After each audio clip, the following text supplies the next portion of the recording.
অভিভাবকরা যে নমিনেশন করবে তার দিন ছিল। ইন্ডিয়ান সেকুলার ফ্রন্টের পক্ষ থেকে 6 জন অভিভাবিকাকে ঠিক করা হয়েছিল এই অভিভাবক নির্বাচনে প্রতিদ্বন্দ্বিতা করার জন্য। আমরা খবর পেয়েছিলাম ইতিপূর্বেই যে এখানে তৃণমূল কংগ্রেস শওকত মোল্লার নেতৃত্বে একটা অরাজকতা করতে পারে, নমিনেশনে ডিস্টার্ব করতে পারে। আমরা লোকাল প্রশাসনকে জানিয়েছিলাম, লোকাল প্রশাসনকে বলেছিলাম আমরা যে প্রয়োজনে তাহলে আমরাও জমায়েত করব। ভাঙড়ের জমায়েতের দিকে তো আইএসএফ পিছিয়ে নেই, তখন প্রশাসনের পক্ষ থেকে জানানো হয়েছিল কেউ জমায়েত করতে পারবে না, সবাই শান্তিপূর্ণভাবে এসে জমায়েত, যার অভিভাবকরা তার প্রস্তাবকদেরকে নিয়ে এসে নমিনেশন করাবে। প্রশাসনের কথা মতো আমরা কেউ জমায়েত করিনি। আমাদের পার্টির আলোচনার ভিত্তিতে যে কেউ আর কারো আসার প্রয়োজন নেই, যে 6টা প্রার্থী আর তার প্রস্তাবক নিয়ে 18-20 জন যেটা আছে সেটাই থাকবে।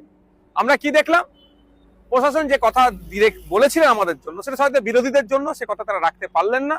তৃণমূল কংগ্রেস বেশ কিছু জায়গায় জমায়েত করেছিল, বাইরে থেকে লোক নিয়ে এসছে, ক্যানিং পূর্ব থেকে জীবনতলা থেকেও লোক নিয়ে এসেছিল, শওকত মোল্লা সাহেব নিয়ে এসে এখানে উত্তপ্ত করার চেষ্টা করছিল সকাল থেকে।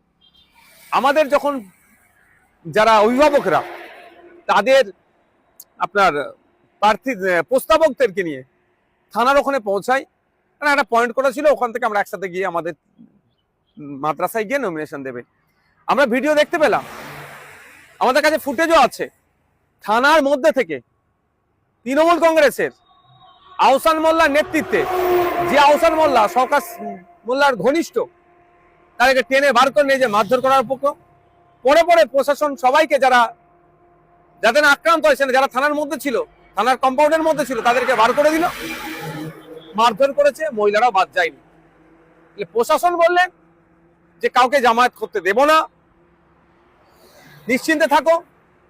প্রশাসনের কথায় আমরা কোনো জমায়েত করলাম না, উল্টে আমাদের কর্মীরা, আমাদের অভিভাবকরা আক্রান্ত হলো।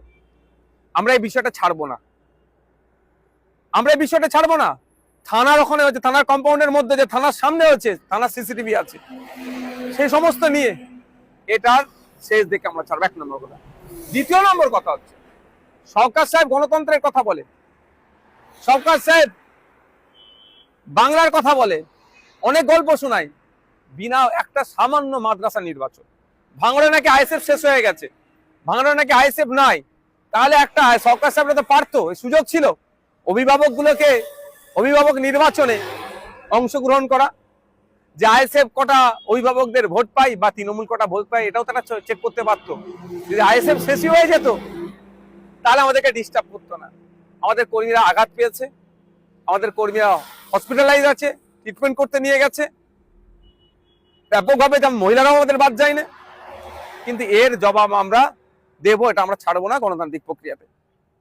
আমরা প্রশাসন আজকে যে আচরণ করেছে, তাহলে আগামী দিনে প্রশাসনের কতটা ভরসা সাধারণ মানুষ করবে, প্রশ্ন থেকে যাচ্ছে। এবার আসা গেল শওকত মোল্লা সাহেব এখন একটা বোম মেরেছে, আইএসএফ এর নামে দোষ দিয়ে দিচ্ছে। আমরা ভুলে যাচ্ছি না, 1 মাস অতিবাহিত হয়নি, রাজ্জাক খাকে যখন খুন করেছিল, সে স্পটে দাঁড়িয়ে শওকত সাহেবকে বলেছিল আইএসএফ এর কাজ, নওশাদ সিদ্দিকীদের কাজ। আর গ্রেফতার কে হলো? শওকত ঘনিষ্ঠ মুফাজ্জল থেকে শুরু করে তৃণমূলের একাধিক নেতারা গ্রেফতার হলো। এক্ষেত্রেও পুলিশ যদি সঠিক তদন্ত করে কারা বোমাবাজি করেছে, কারা ভাঙড়কে উত্তপ্ত করার চেষ্টা করছে, তাহলে দেখা যাবে শওকত সাহেবের ঘনিষ্ঠ লোক অ্যারেস্ট হচ্ছে, গ্রেফতার হচ্ছে বোমাবাজির কারণে। শওকত সাহেব দ্বারা যখন গণতন্ত্র আক্রান্ত বিপন্ন, সেই সময় শওকত সাহেব দেখছেন একটা বোমাবাজি করিয়ে দিয়ে আইএসএফ এর নামে দোষটা চাপিয়ে দেবো। বাংলার মানুষও বুঝতে পারছে, ভাঙড়ের মানুষও বুঝতে পারছে ভাঙড়ে কে অশান্তি করছে এবং নটোরিয়াস ক্রিমিনাল সার্টিফিকেট কার আছে আর কে বোমবাদী, এই সার্টিফিকেট মমতা ব্যানার্জি দিয়েছে। তবে এই নোংরামি, এই অরাজকতা, এই অগণতান্ত্রিক পরিবেশ বেশি দিন আর নয়। এটা শুধু ভাঙড় থেকে নয়, বাংলা থেকে আমরা নির্মূল করব।